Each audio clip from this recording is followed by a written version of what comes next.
Quand j'ai commencé l'apiculture, au fur et à mesure que j'avance, je fais des découvertes. Et c'est très intéressant. Et je vois qu'avec le miel, ça peut vraiment faire beaucoup pour l'être humain, pour sa santé, et voilà, pour son bien-être.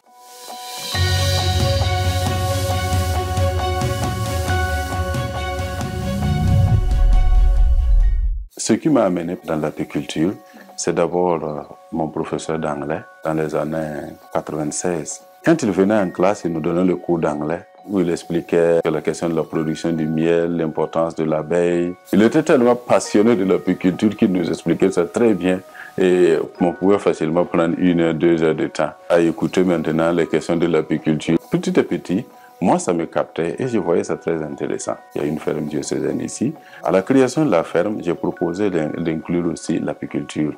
On a commencé l'apiculture avec 20 ruches. Petit à petit, je me suis rendu compte que c'est une activité qui est très importante et que je ne peux pas laisser ça à la seule ferme. La ferme, c'est bien, mais il faut que ça prenne une envergure un peu plus grande. Puisque je sais que si je fais une transition, je bouge, c'est pas tout le monde qui aime les abeilles. Les gens auront peur des abeilles, on va dire bon, il faut les détruire, il faut les faire partir, alors que c'est très important. Comme il y avait à Sapui ici des gens aussi qui aimaient l'apiculture et qui voulaient évoluer dans ce sens, donc on s'est réunis et on a essayé de créer cette coopérative. Voilà. La coopérative compte plus de 600 ruches installées dans la zone de Sapui.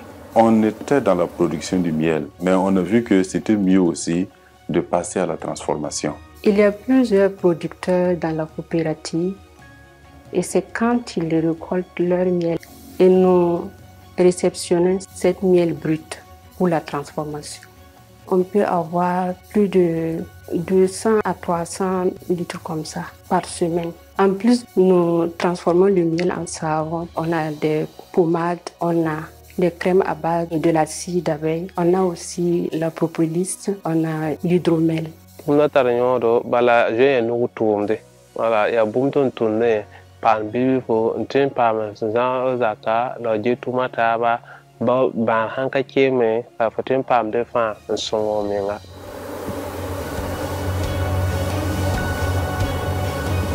la perspective, c'est de pouvoir produire du miel monofloral, par exemple le miel de mangue. Voilà pourquoi on va planter des manguiers. On prévoit planter plus de 1000 pieds pour pouvoir à long terme produire le miel de mangue. On va encore produire aussi le miel de tournesol. Cette année, on va faire cette expérience.